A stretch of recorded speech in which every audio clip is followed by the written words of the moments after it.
안녕하세요. 저는 서울의대 교수로 있는 이준영이라고 합니다. 좋은 모임에 초빙해 주셔서 감사드립니다. 주로 치매 쪽으로 연구를 하고 있고요. 그래서 현재 IT 기술이 그리고 AI를 포함해서 치매에 어떤 영향을 줄지에 대해서 짧게 보고를 드리도록 하겠습니다. 이게 화면이 없어가지고 모르겠는데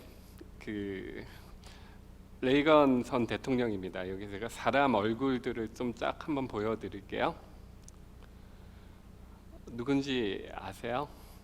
이분을 아시면 약간 나이가 되시는 겁니다. 셀슨 브룬슨이라고 예전에 황야의 7인 황야의 무법자에 나왔던 분입니다. 우리나라 지금 보여드린 분은 우리나라 최초의 여자 변호사이고 그 여성 인권을 위해서 평생 힘을 쓰셨던 이태영 박사님이십니다. 젊은 분들은 여기 가야 알 것 같고요. 손예진이 또 영화에서 치매에 걸린 걸로 나오는 장면이 있었습니다. 제가 지금 보여드린 분들이 전부 치매가 걸렸던 분입니다. 치매가 걸렸고 대통령이더라도 아무리 똑똑했더라도 또 아무리 유명했더라도 이 치매라는 병을 피해가지 못했던 것을 볼 수가 있습니다. 그만큼 흔한 병입니다. 그 전체 노인분들 중에 100분의 노인이 있다면 100명 중에 한 10분 정도가 치매를 앓고 있다라고 생각을 하시면 되고요. 저희가 치매 전 단계를 경도인지장애라고 합니다. 치매 전에 기억력이 떨어지는 단계를 경도인지장애라고 하는데 그분들 100명에 한 20명 정도 되십니다. 어르신이 돼서 나 기억력 때문에 너무 힘들어 라고 하는 기억 저하를 호소하는 분들은 작게 보더라도 한 100명 중에 50명 정도 됩니다. 그래서 나이가 먹으면 이 기억이라는 문제가 치매가 아니더라도 정말 따라다닐 수밖에 없는 부분이 있습니다.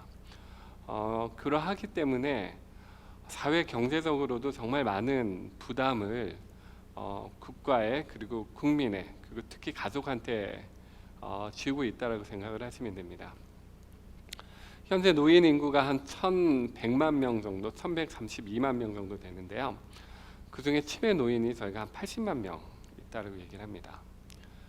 그분들이 쓰는 진료비만 해도 의료보험공단 진료비가 2조 6천억, 그리고 장기요양비가 3조 9천억, 그러니까 꽤 많죠. 더하면 한 6조 5천억 정도의 비용이 이분들 위해서 쓰이고 있습니다. 이건 다이렉트한 비용이고요. 가족분들이나 본인이 쓰는 간접적인 비용까지 더하면 그 치매 노인 한 분당 한 2천만 원, 국가적으로 보는 전체로 보면 한 16조 정도의 비용이 치매 어르신들을 위해서 쓰이고 있다라고 생각을 하시면 됩니다. 그래서 현재 그게 16조, 18조 정도 되지만 2050년이 되면 치매 어르신들을 위해서 쓰는 비용이 국가에서 치매 어르신들은 한 200만 명 정도 되고요. 쓰이는 비용은 한 134조 정도 쓰일 거라고 보고 있습니다. 그래서 이게 국가에 큰 문제가 되고 이 부분에 대해서 AI 기술이나 IT 기술 또 바이오 기술을 통해서 이 부분의 부담을 줄일 수 있다라면 국가가 조금 더 행복해질 수 있는 기회가 되지 않을까 생각을 합니다. 의료적으로는 약을 개발하려고 정말 노력을 하고 있습니다. 노력을 하고 있는데요. 여기 위에서 지금까지 이렇게 100개 넘게 시도를 했는데 이렇게까지 실패한 분야가 없었습니다. 정말 계속 실패를 하고 있고 그 밑에 슬라이드에 보면 성공률이 나오는데 보통 저희가 일상하면 한 10% 정도 성공을 해야 되거든요. 일상에서 이상을 하면 이것도 한 20% 정도 돼야 됩니다. 3상까지 가면 사실은 한 60% 저희가 통과된다고 생각을 하거든요. 근데 여기 흰 부분, 맨 끝에 흰 부분이 신경과 정신과 질환인데요. 일상을 통과할 확률, 일상 통과해서 그 약물이 개발된 확률이 3%밖에 안 됩니다. 2상까지 가도 8%, 3상에 49%라고 되는데 치매 경우가 지금 10%가 안 되거든요. 3상까지 가도. 그렇기 때문에 아직까지는 약물 개발이 많이 요원한 상태이고 약물 개발이 현재 원활하지 않다면 다른 쪽의 대안이 필요하지 않나라는 생각을 하고 있습니다. 그래서 우리가 키울 약물을 통해서 병을 큐어하지 못한다면 ICT 기술을 통해서 또 AI 기술을 통해서 환자를 케어하는 게 정말 점점 더 중요해진다고 생각을 합니다. 그 부분에 있어서 제가 진행했던 일들을 좀 보고를 드리고 또 향후에 어떤 것들이 있을 수 있는지에 대해서 이야기를 드리도록 하겠습니다. 그래서 요즘 TV를 신청하시면 IPTV를 신청하면 집마다 조그맣게 AI 스피커를 줍니다. 우연히 SK텔레콤 좋은 기회를 줘서 그 AI 스피커를 통해서 어르신들을 기억 훈련할 수 있도록 좋은 기회를 저희가 받았습니다. 그래서 SK텔레콤 분들하고 함께 누구 스피커하고 함께 그 기억력을 향상시키는 프로그램을 한번 개발을 해봤습니다. 이 부분이 왜 중요하냐면 정상 노인에서 어떤 활동이 또 어떤 예방이 정말 치매 유병률을 줄일 수 있을까의 문제인데요. 이거는 제가 얘기한 게 아니라 해외에서 란셋에서 발표된 자료인데 이게 포인터가 없어서 제가 가르치기 그런데 만성 질병을 관리하고 그 다음에 기억력을 훈련하고 그 다음에 운동을 하면 치매 위험이 한 50% 정도 줄어든다라고 얘기를 합니다. 그 세 가지만 가지고도 그 중에서도 기억 훈련을 하면 한 15%에서 20% 정도 치매 예방을 할 수 있는 효과가 있다라고 알려져 있습니다. 그래서 그 부분에 포커싱해서 프로그램을 개발했고요. 전 세계에서 최초로 스마트 스피커 로봇 기반 기억 훈련 프로그램이 되겠습니다. 그러니까 저희가 항상 트레이닝 프로그램에 사람이 붙거든요. 사람이 붙지 않고 기억 훈련을 한 거는 이게 최초의 프로그램이라고 생각을 하시면 되겠습니다. 그래서 저희가 정상 기억소화를 호소하는 아직 치매 노인까지 저희가 사용 안 했습니다. 기억소화를 호소하는 정상 노인 75명을 대상으로 진행을 했었고요. 훈련 받은 군은 38명, 훈련 받지 못한 군은 37명 대상으로 연구를 진행을 했었습니다. 그 집집마다 스피커를 저희가 보급을 했었고 스피커 보급을 해서 하루에 3번씩 그 스피커를 통해서 기억 훈련을 하겠습니다. 한 번 할 때 15분씩 하게 했고 일주일에 월화수목금 하고 토요일 일요일을 쉬게 했습니다. 그리고 저희가 사람이 개입한 거는 그 전후에 기억력 검사한 거 외에는 어떤 개입도 없었습니다. 이 프로그램은 저희가 메타기억 교실이라고 해서 저희 팀에서 10년도 넘게 뇌가 작동하는 방법을 배우고 그걸 사람이 알아서 거기에 맞게 기억을 훈련할 수 있는 프로그램들을 저희가 개발을 해오고 있었습니다. 그래서 그거를 이 AI 스피커에 접목을 했고요. 여러 가지 다양한 어르신들을 위해서 재밌는 프로그램들을 저희가 만들었습니다. 프로그램이 10개 넘게 저희가 만들었고요. 그거를 돌아가면서 하루에 3가지씩 할 수 있게 만들었습니다. 그래서 그거를 저희가 조사를 했었고 기억력이 많이 좋아졌어요. 정말 기억력이 많이 좋아졌고 그 약물을 썼을 때보다도 약간 더 기억력이 좋아졌습니다. 그 다음에 작업 기억력이라고 해서 바로 그 머릿속에 기억을 띄울 수 있는 능력이 또 많이 좋아졌고 또 플런시라고 해서 그 집행 기능이라고 합니다. 어떤 일을 계획할 수 있는 계획을 세워서 할 수 있는 능력도 많이 그 스피커를 가지고 훈련한 분들에 있어서 많이 호전된 것을 볼 수가 있었습니다.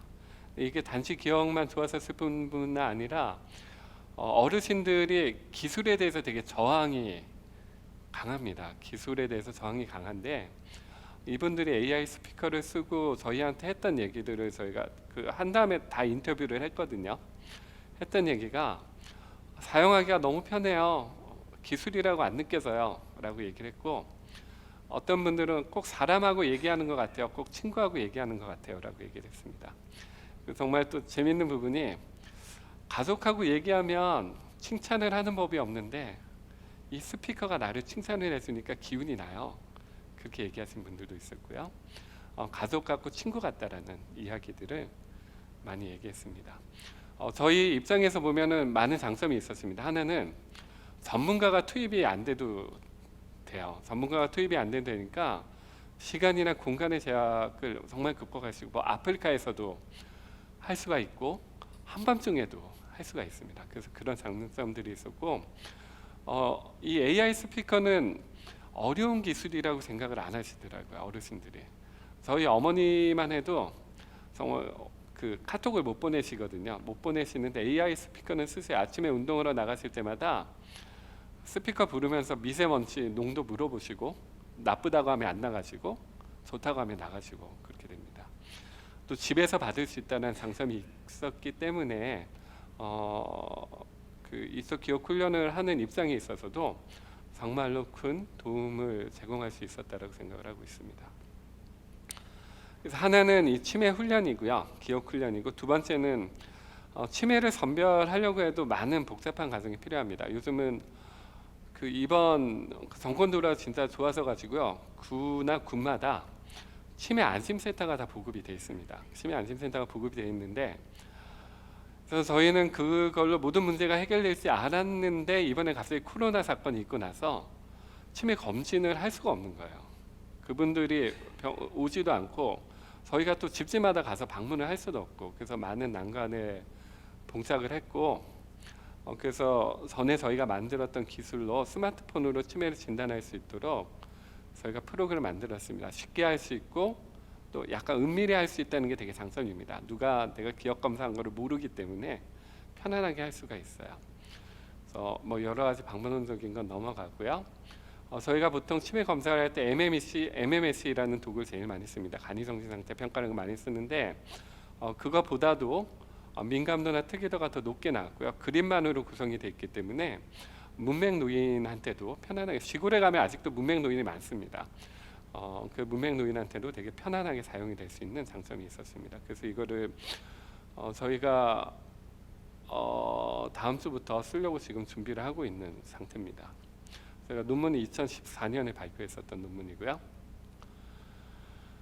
그 외에도 많은 일들이 이루어지고 있습니다. 그 치매 선별에서는 디지털 기반으로 치매 선별을 하려는 팀들이 많이 있고, 또 이 바이오 쪽으로는 생화학 기반으로 알츠하이머병 예측하려는 연구들이 많이 있습니다. 요즘은 치매가 보통 70에서 80대 발병을 하는데 50에서 60대 내가 치매가 걸릴지를 알 수가 있습니다.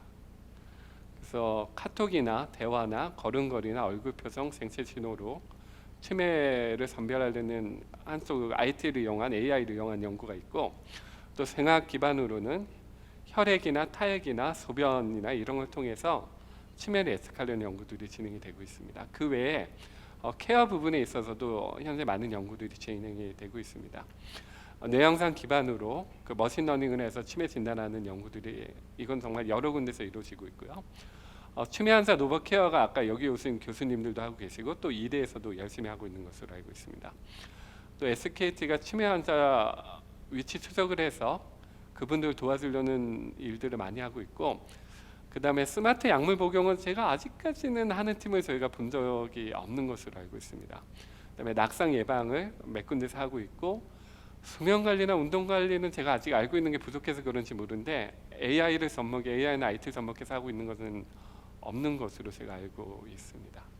근데 저희가 이번 그걸 진행하다 보니까 깜짝 놀란 게 노인분들 집에 인터넷이 되는 집이 없어요. 그러니까 뭐 AI를 아무리 개발을 해도 접목을 할 수가 없습니다. 그 다음에 핸드폰으로 그럼 데이터를 쓰시면 되나요? 라고 얘기했는데 핸드폰에 데이터가 용량이 있는 분이 없으세요. 국가 차원에서라도 이런 것들이 많이 보급이 될 수 있으면 노인분들이 기술적인 제약을 극복하는 데 많은 도움이 될 거라고 생각을 합니다. 여기 앞에 보인 분들은 제가 같이 연구하는 교수님들이고요. 그래서 이 교수님들께 크게 감사를 드립니다. 감사합니다.